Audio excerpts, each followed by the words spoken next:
So you're saying that most black guys out there just sit on their ass. Right. Majority of African Americans always want something but don't want to go after what they want. Like, you can sit on the couch, smoke weed, and dream all day, but if you don't put any effort forth, any type of determination, you're not going to get anywhere. Like, Right. my ex, for example, he will say, oh, I want to travel the world. Oh, I want a lot of money to do this. Basically, what he see people, quote unquote, in the media do, like the rappers, Lil Wayne and stuff. You want to live the extravagant life, but Yeah. you don't want to put forth that effort to live the extravagant life. And it's just like, it's depressing. But then when you have that mindset of going to do it, it's almost like they get pissed at you for wanting to live your dream.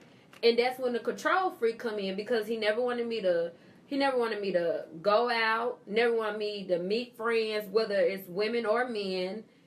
And I think that has to deal with insecurity and trust. Interesting. So he wants to live like Lil Wayne and everybody traveling the world, partying it up, Right. and going all these extravagant places, living in this awesome house, Right. driving these fast cars, But never wanted to give up weed. but didn't want to give up weed. And didn't weed basically keep his ass on the couch the whole time? Exactly. I mean, I think weed is a deterrent of success. I think so too. And even if you can be functional on it, that's totally fine. But people need to realize being able to walk into a store and buy candy bars is not being functional. You need to have a functional job where you're getting benefits. You need to be able, especially if you're after the age of 22, whether you male or female, you need to be able to sustain a job. Mm-hmm. Because there's bills, there's things you're going to want, and there's things that are necessary. And sitting on your ass is not going to get it to you. So I just think we could be almost, what would you call it, that hold you back? Yeah, but I think it's, I mean, my thing about weed is this, is that we all see Lil Wayne, you see all these people smoking. Right. And, you know what I'm saying, you see, what's homeboy's name that's married to, oh gosh, he just started his own agency, sports agency, Beyonce and Jay-Z. Yeah. See Jay-Z smoking. Yeah. And you hear him talking about vapor and doing this and doing that. But the problem is that they're all successful already. You're right. It's one thing to be a platinum record holder and you have a wife named Beyonce that makes a crap load of money. Billionaire. Yeah, and Right. you're a billionaire too. And that's a problem with, I think that's the problem with African American males, is they see these guys and they go, well, I can be just like them too, but the problem is they never work to get there. Right. And so they're just smoking the pot and they're just buying into the hype because they don't want them to get anywhere either. That's what music's about, right? Exactly. So it's weird. Like so like, but they don't. So what about? Okay, so I don't know. Remember that? You know how they had that wave of music? It was all by black singers, male black singers. It was always talking about the working woman. Yeah. Yeah. So is there like a whole facet of the black population that just lets their women work? Yeah. I mean, I can't give you a statistic, but, just being in the world, yeah, definitely. There's men that sit on the couch and let their woman work. Well, that's what you call a cleanup woman. Really? Yeah, that's what you call a cleanup woman. She does everything. She cleans up the house. She goes to work. She pays the bills. She takes care of the kids. That's a cleanup woman. Jesus. Yeah. And what does the guy do the whole time? Nothing. Just there for good sex. And some women may just need that. Mm-hmm. But then you have another side of women that need you to help with the kids, that need you to help with the bills, that need you when I'm tired and my feet ache and I need you to clean up the house, Right. So I can't really put a statistic on it, but just knowing that there are women out there that's willing to take care of a man, and I think that's where some of the the black population goes wrong.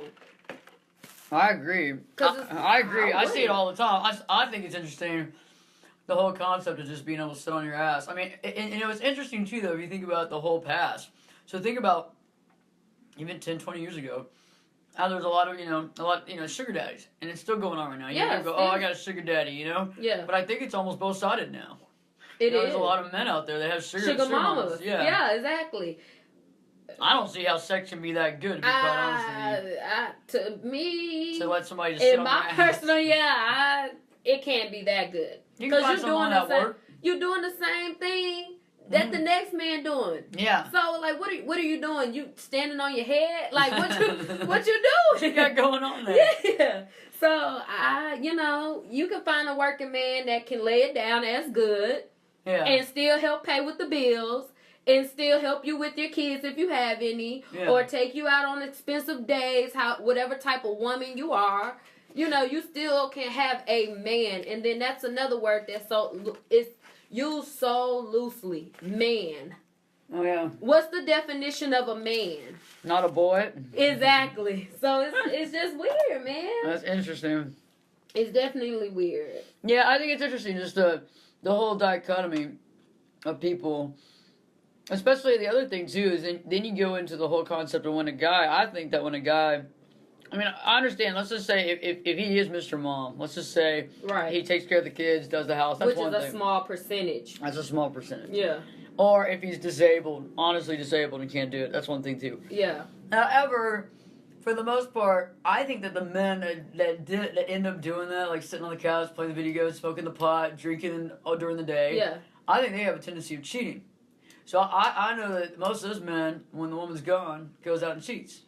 Yeah. Because they feel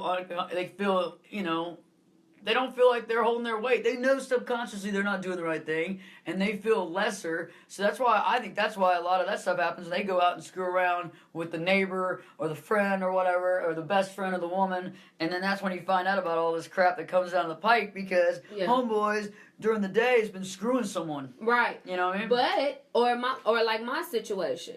My ex would do it. He had like a, not talking about him, but had a small paying job. Yeah. Smoked weed.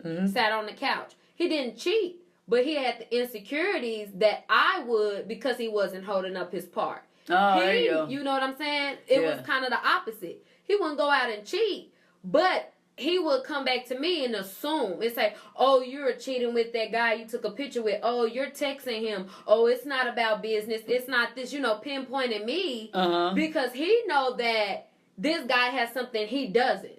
So, as a man, what would you call that? An insecurity, right? Yeah. Because as a man, quote unquote, you're not doing what you're doing. You're not doing the right thing. Exactly. Or you wouldn't care. You wouldn't have time. You wouldn't have time. Think about the men who actually do let their women have guy friends and the women that let their men have girlfriends. Mm-hmm. It's a beautiful relationship. Everybody trusts everyone. And 9 out of 10, I know people who don't cheat. Yeah. Who have that system going within their relationship. But think about the guys who do cheat, though. Yeah. Like, what was your motive to cheat? People are like, oh, men have motives to cheat. Well, what was it? Was it because you were insecure? Mm-hmm. Or was it really because your woman cheated? Or was it because you was thinking with your head? Mm-hmm. And I think, though, the big deal, it's almost like the gun control concept. Yeah. Is where they try to control guns, and it's like, I hate to say it, but unless you totally got rid of all guns off the planet somehow, shot them into some other outer space universe where nobody could travel to, and there was no guns, and people couldn't make any. Yeah. Okay? Because really, honestly, the crazy people that want to go kill people are going to get a gun. Right. The same scenario exists. The people that want to cheat, no matter all the rules and regulations, in the circumstances, are still going to cheat. Yes. So, I mean, you can sit there and say, I know a guy that divorced his wife a few years ago. They were married for 10 years. And he said right after they got married, she came by the office to have a bite. And he's a doctor. And he works with other doctors. And some of the doctors are women. Oh. And she told him at lunch, I hope that you never go to lunch or hang out with a woman, period, away from the office. It's not allowed. Wow. I'm never going to hang out with a man away from you ever. And so I can only have women friends and you can only have men friends and you can only eat with men or have dinner with men. You can't ever go out. And he's like, I have women that are doctors in my practice that are in my practice. Right. And she's like, yeah, I don't care. I mean, if I ever caught you out eating or doing anything with another woman, it's over. But see, that's ridiculous. Well, they end up getting divorced because she was cheating on him. Exactly. She was cheating on him, and she was fucking getting into drugs and doing cocaine, and behind his back started cheating on him with a drug dealer she met at some bar. Was involved with a drug deal for 3 years, and she's over there saying she's Baptist and you can't go out with a woman. What? And he was like, I can't believe I did this for 10 years. I would never go eat with a woman. I could never break bread or anything with even women that I worked with. But when are we actually ever going to stop and think, why are you making these kind of rules? They're crazy. I would never live in some sort of relationship like that. What is it, Hitler? Yeah. But serious. You can't have any cyanide, but I'm gonna secretly poison you with the cyanide when you turn your back. Exactly, and that's what it is. Oh, that's terrible. Bunch of idiots. Yeah, that's terrible. But you should know that going into a relationship what you're getting into. That's the whole other flip coin of this. Is you should know when you're getting into a relationship with somebody, when there are red flags that come up like that, that should be your time to sit there and say, I mean, my thing is, if you already married that person, whoa, step back. Yeah. How could you marry somebody and not know that this was going to be an option? I mean, like, I think people rush into it. Right. And they get, especially if the sex is good. Right. They rush into it. I'm that person. You are? I'm that person. I'm not gonna lie. Truth come out. I'm that person. I've been in, I learned. You know, you live and you learn.